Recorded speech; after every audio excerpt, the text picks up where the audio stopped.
Bien, bonjour.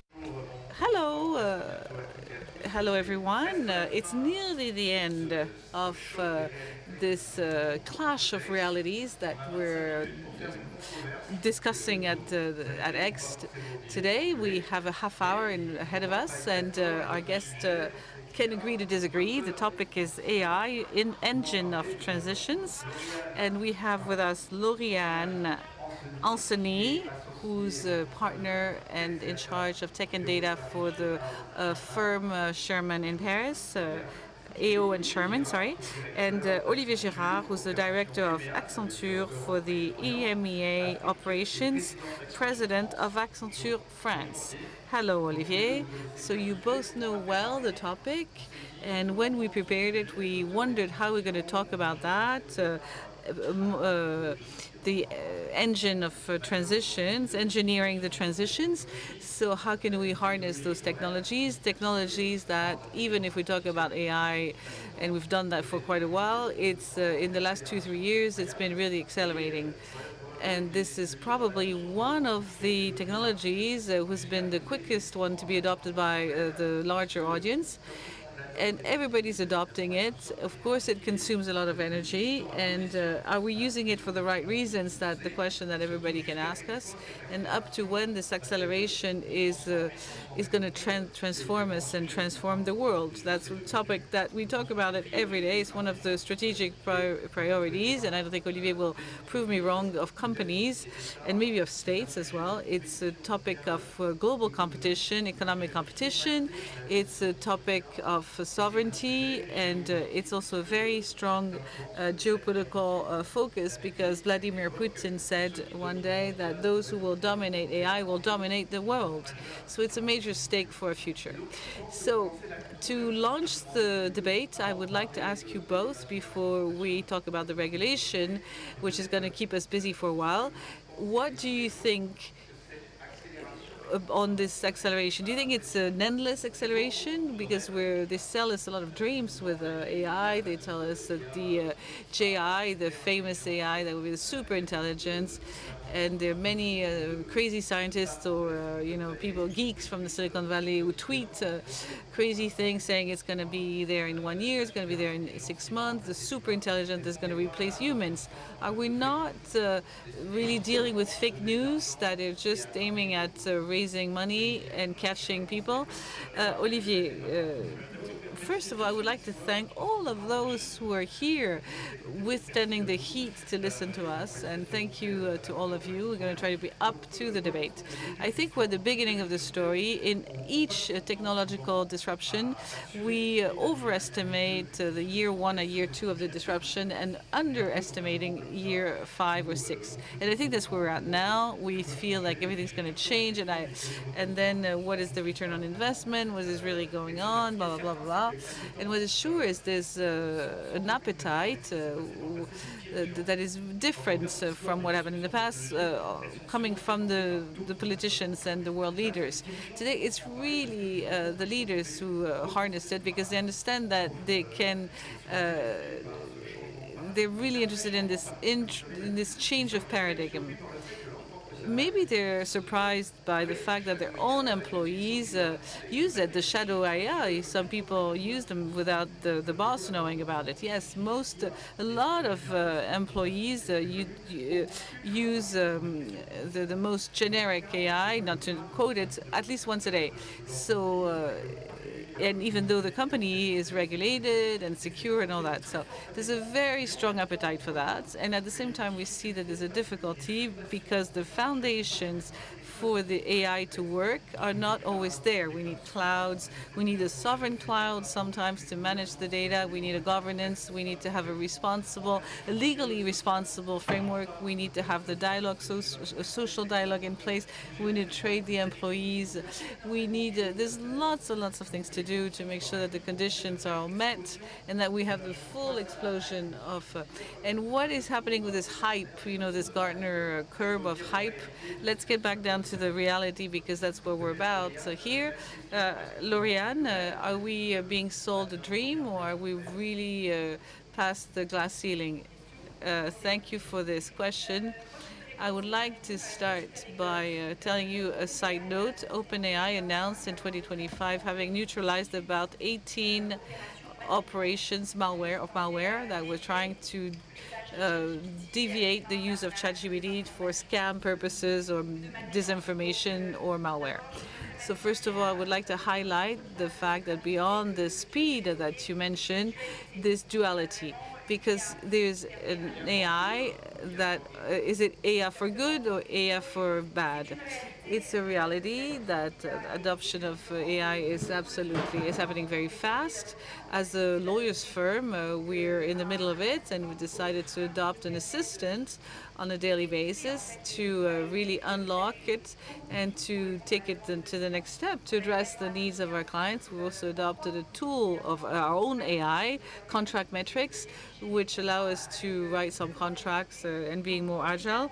So we are part of this world of speed and with the emergence of the AI tools. And we can see that this duality is everywhere, and that the European legislators wanted to address the speed of light that is going at by the AI regulation, the famous AI Act. Excellent transition, because that was my second question. In this race between the U.S. and China, Trump is in Stargate, 60 billion supposedly to build data centers everywhere, even if he has to use coal to feed them. China was sending back to him DeepSeek. DeepSeek is a model that would only have cost a few millions, maybe a dozen of million, compared to the significant investments that we had to make for ChatGPT. And Europe in the middle is just busy regulating. So once more, in this race for time, we're going to be losing, because Europe again was late with internet, the first generations of internet, 1.0, 2.0, I don't know how many zero we're at now. And with AI, it's going to be the same story. So we regulate. We start by regulating while others create and invent. And bingo, a few days ago, well, yesterday, 50 European companies, industries, and not to say the least, Mistral, the French champion, Dassault System, ASEM, that makes chips. And you'll find the article in La Tribune if you're interested. So my question, Laurie-Anne, is today, is there a movement of revolt from the business world to please let us work before you go ahead and regulate? And the European Commission that was called by these 50 company leaders for a moratorium, they say, no delay, we're going to implement this regulation right now. So maybe we need to put it back in context for this moratorium. In fact, the regulation on AI should apply by batches, depending on the obligations of the types of IA that you're talking about. So we have an app an application of the text that is depending on the type of IA. If you talk about the forbidden AI, the regulation is already in force.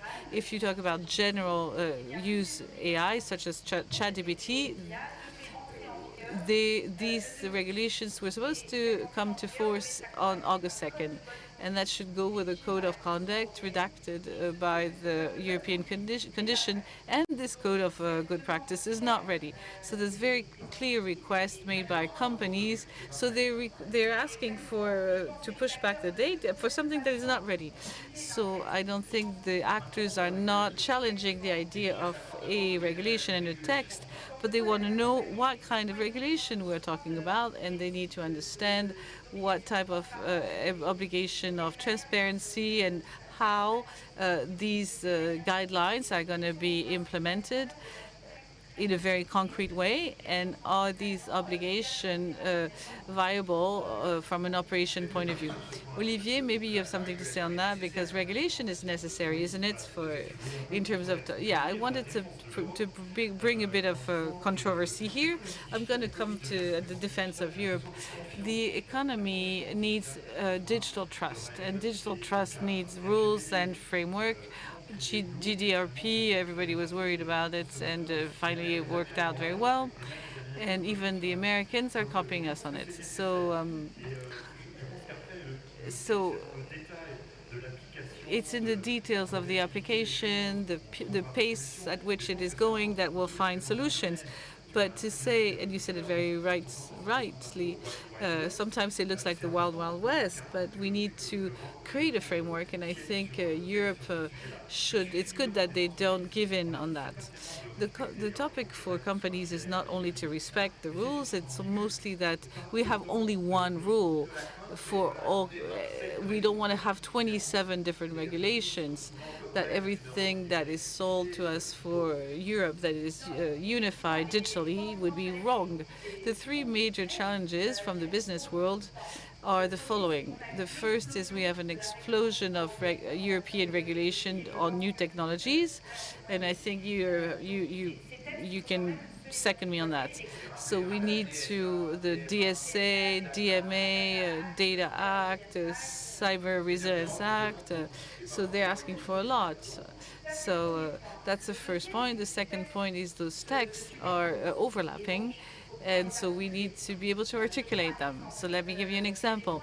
There are some points of friction between the regulation on AI and the GDRP.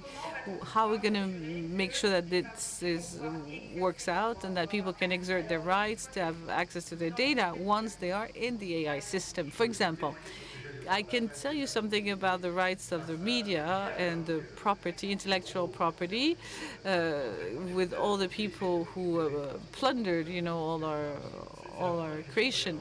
It's the first question of the regulation is to explain to us on which data you trained your models.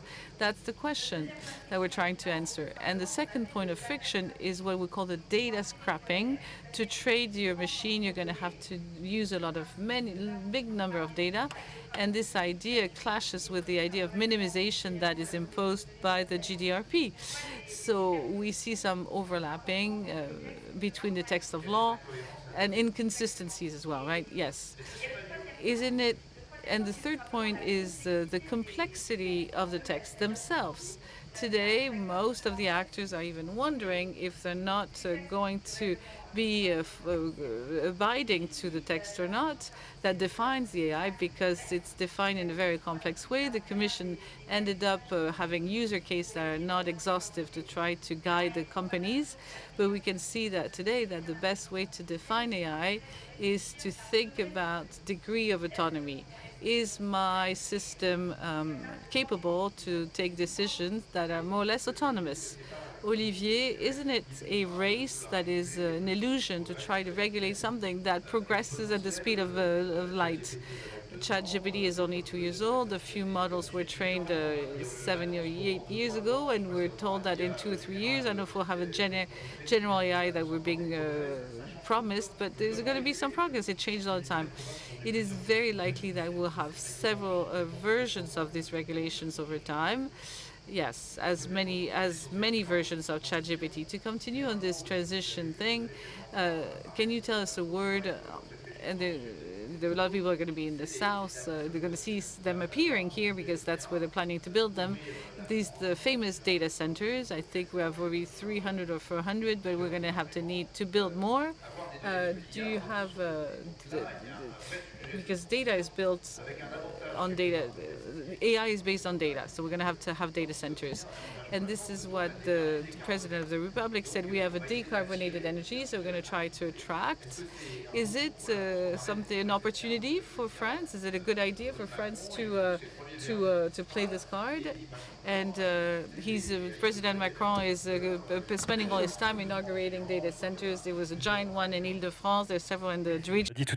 Yes, as you said earlier on, this is a stake that goes beyond the performance of the company.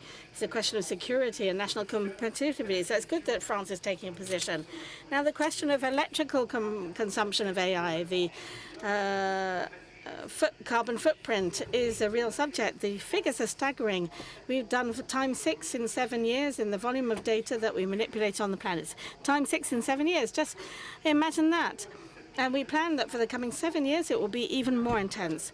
So let's do a survey, if you allow me. Who uses Google or ChatGPT? So who uses Google as a a search engine, and he uses ChatGPT. It's about 2/3, 1/3. Who uses both? And who has never used ChatGPT? So yes, it's quite interesting to see this, because we can see that the switch is happening very fast. So on this transition and on the legal challenges and its gathering pace, what changes do you see today in the corporate world? Because it will revolutionize our work, and we're even wondering about the future of work. There was a debate this morning, and somebody said we talked about companies without factories, that in the future we might have companies without employees, or only one. Everyone will be autonomous. But so you launch a case, you launch a business of autonomous cars, and there will be a boss, and instead of having taxi drivers, they will have autonomous cars. Is this something that will change our relationship with work?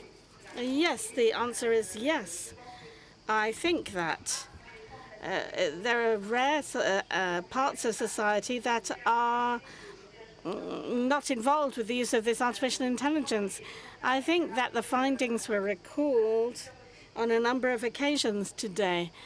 But we know today that the growth of the EU will not be able to support the growth of its population. Therefore, there's a quick choice. We have technologies today that allow us to have tremendous gains in productivity. So it is inevitable and even urgent, I would say, to take these on board, with, of course, some precautions. Olivier, because you work a lot with Accenture's company. The figures of our studies, as our colleagues, are 40% of work hours. It's not all. You would say 40%. No, 40% which would be impacted. And half is automated, the other half is augmented, meaning there is a new connection between people and the AI. And can you explain what AI agents are? An AI agent is the evolved form of a large language model. So it talks in natural language. For many years, we talked to a keyboard. Today, with LLM, you can talk in natural language, and it understands images, text. And an agent, this is the real revolution. An agent, you put it with an LLM, and they work towards an objective. They're aware of the context. That's the big difference. They practice an autonomous action. No, they say, if I need to process invoices, I'll process invoice. So 50 years, we gave the tech instruction. When you click on your iPhone, you give a program an instruction. Today, an agent will be autonomous. So it will react with regard to an objective. They learn. They're aware of the context. That's the agent, and that which impacts the 40%. So this is happening in call centers today. And no doubt this will be the same everywhere, this idea of autonomous agents working with human beings.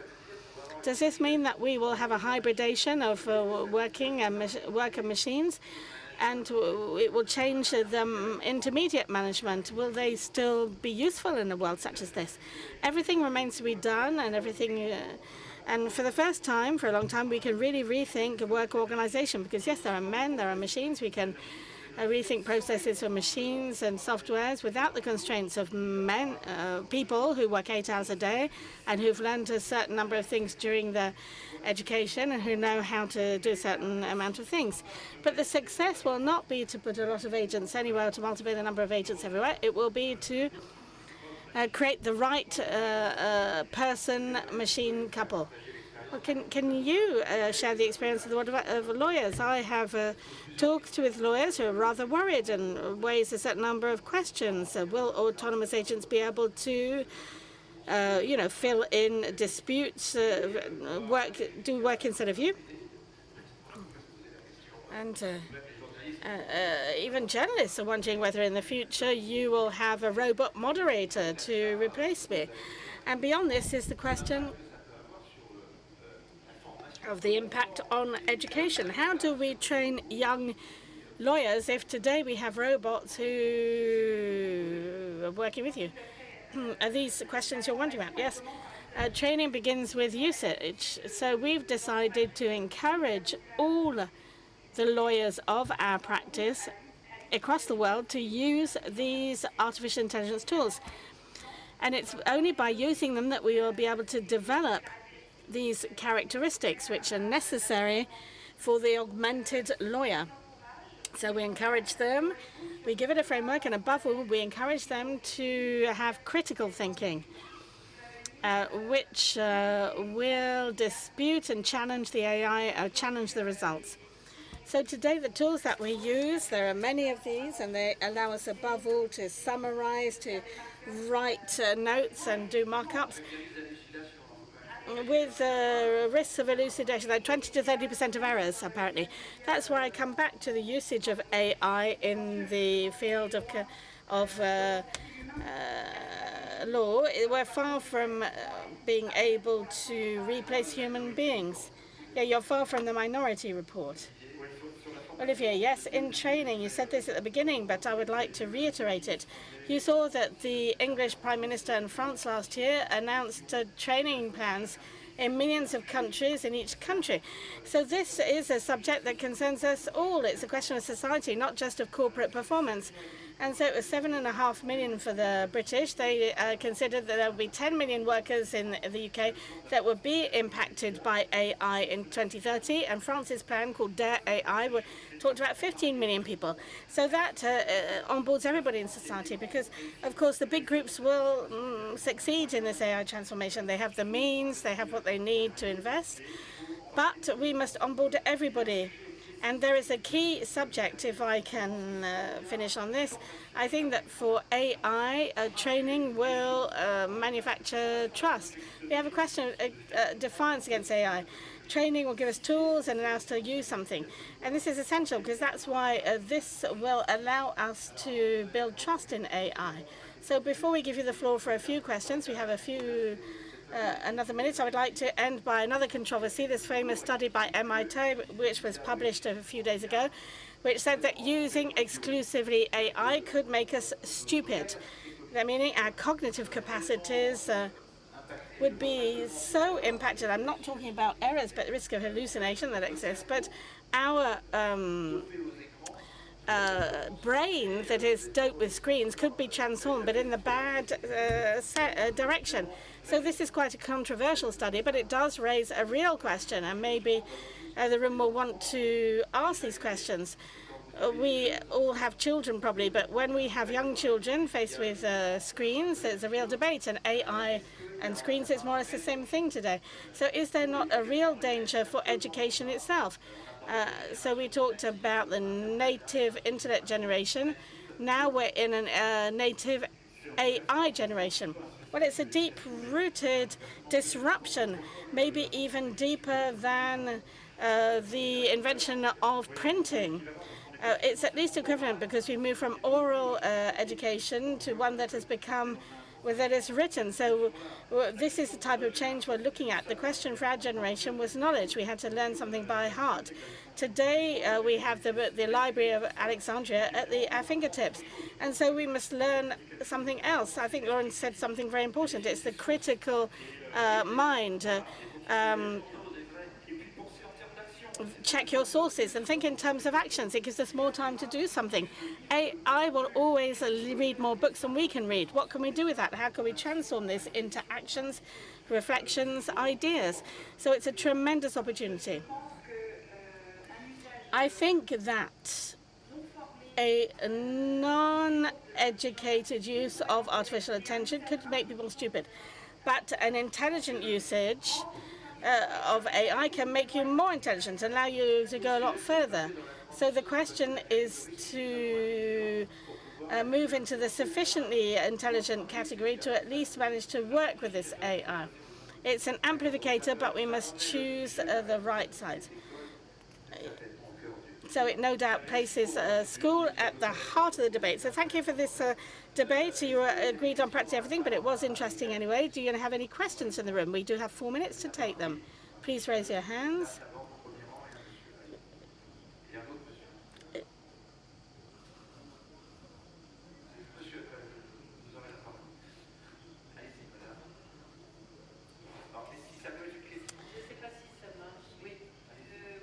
Yes, the question is as follows. In terms of artificial intelligence, and in particular in the field of education, and transmission. What about emotional intelligence and empathy?